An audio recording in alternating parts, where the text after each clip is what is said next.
welcome back. In this video, I'm going to explain how sprinkler systems work and how they're tied in to the fire alarm panel. So the most basic type of sprinkler system is called a wet system. And what that means is that the system is always filled up with water. There's different types of sprinkler systems for different applications in buildings, and I'll explain some of those in the future. But for right now, it's going to be a wet system. So that means like I said, there's always water sitting at each one of these sprinkler heads. And the way these things work, it's not like the movies where you pull a pull station or a smoke detector goes off and the whole sprinkler system activates. You probably already know that, but the way these work is each one of these is basically a plug. I drew a sprinkler head ahead of time, so each one of these works basically like a little plug. And it's filled with some sort of there's some sort of fusible element to it that is holding back the water. So in this diagram, this little red tube here is glass. The most common sprinkler heads have glass right here, and it's filled with some sort of chemical that expands at a certain temperature. So I think the most common temperature is 165 degrees, but they make different ones for different applications. So what happened is there's water, in the whole system, at each sprinkler head. It's held back by this little glass, which will break, and this chemical inside here is going to expand. So if it gets hot enough, this will break, and the water will be released. The little spiky thing down here is a deflector, so the water's gonna hit that and then just go every which way and put out the fire. So I think it's a pretty straightforward idea. I drew this little fire ahead of time. So in this building, in this school, which is the same school we've been using in all of our examples so far, if the fire started in this center wing here and it got to this sprinkler head up here, and let's say it was 165 degrees at that head would burst, the glass would break. Or there's other types too that use like a fusible metal that holds it back, but it's the same idea. Once that gets hot enough, it'll break or melt or whatever, and the water will be released just at that one. And then if it got hot enough at the one next to it, that one would break as well, but it's not like the whole system's going to go off. So let's look a little bit more closely at some of the details of a sprinkler system, because that was a very basic idea. The nature of sprinkler systems is a little bit different than regular water pipes, because they basically, once the system fills up, the water just sits there and it rarely gets used, hopefully, if you don't have a fire, except for when you do testing and stuff like that. So the water gets really gross. It's all, if you turn on a sprinkler system, there's this nasty brown water that smells, and you need to separate that from city water, because you don't want that nasty water to mix with the water you drink. So the way it works in buildings is, let's fill the system up. The way it works in buildings is the water will come in, from the city, and then at some point it'll separate. And the domestic water's over here. That's the water you drink and shower with and all that. And then there's what's called a backflow preventer, which is basically a check valve. So this purple gate here is hinged, so it would allow water to flow this way. The gate would just lift up, but we won't allow it to flow back, hence the name backflow preventer.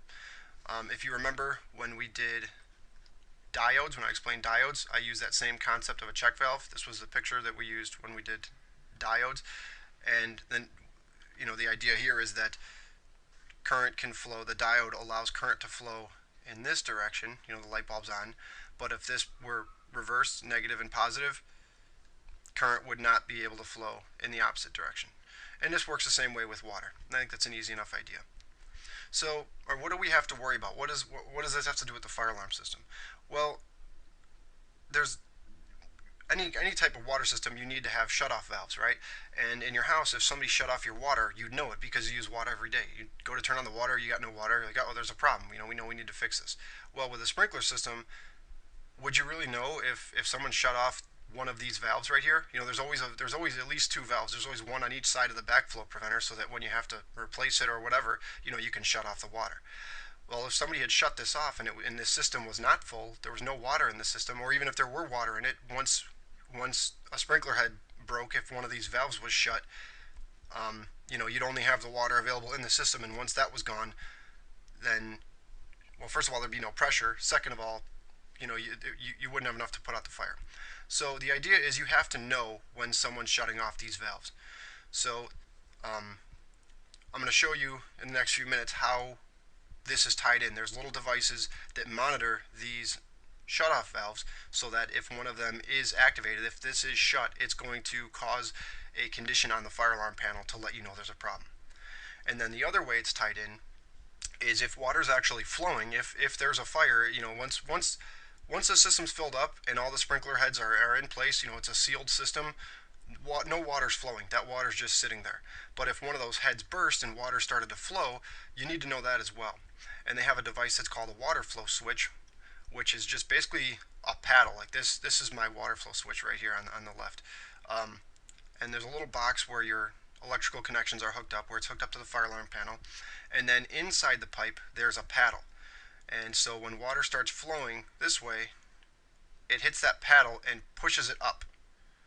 And that triggers a switch. It doesn't trigger a switch immediately, just because differences in pressure, sometimes this paddle will move a little bit. So there's a delay switch, which is inherent in these. They actually call it a retard switch. And you could set the timer for that. I think it's got to be less than 90 seconds if I'm not mistaken. But, usually it'll be about 30 to 45 seconds, somewhere in there, so that water would have to be flowing for that long before the contacts actually change states. And we're going to explain that a little bit more right now, actually. Well, actually, I guess we're not. We're going to explain that in a minute. This is the example of one of the most common types of valve tampers. Basically, all you need to know is that there's different types of valves, and there's different types of ways that we can monitor them.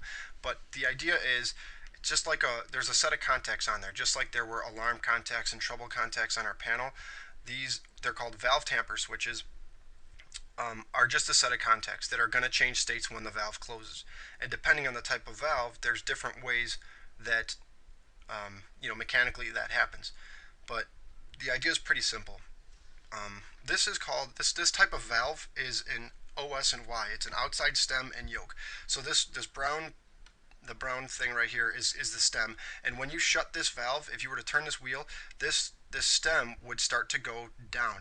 If it were closed, you could tell just by looking at it that this stem would be completely inside the red. Inside, I think that part's called the yoke. I might be wrong about that, but this thing is actually going to go down. So hopefully you can tell that I made this little groove right here. So that darker spot here is a groove in the valve, and the reason that's there is this valve tamper switch.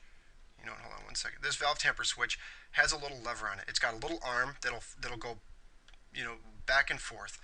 And when it goes back and forth, it changes states of the contacts that are connected to it. So let me try to. I don't know if this is going to work. This thing's kind of hit or miss. Yeah, it's not going to work. I don't know why. That's frustrating. Anyway, so hopefully you can imagine this little arm would sit in this groove, and you calibrate the valve tamper. So that it's in a normal state. The contacts are in their normal state when it's positioned right in the groove here. And once you start to turn the valve, this goes, like I said, the stem goes down. So when the stem goes down, the valve's still going to stay in one spot, but now because it's got that little curve to it, so maybe the valve would be set right here in this curve, but as this starts to go down, it actually pushes that arm out, and it changes the state of this valve. So you'd have your fire alarm hooked up to the contacts that are internal on here. Maybe common and normally closed if you wanted to cause a trouble, and we'll talk about that in a little bit. And so that would change the states. You start to turn this, it's going to cause a condition on your fire alarm panel.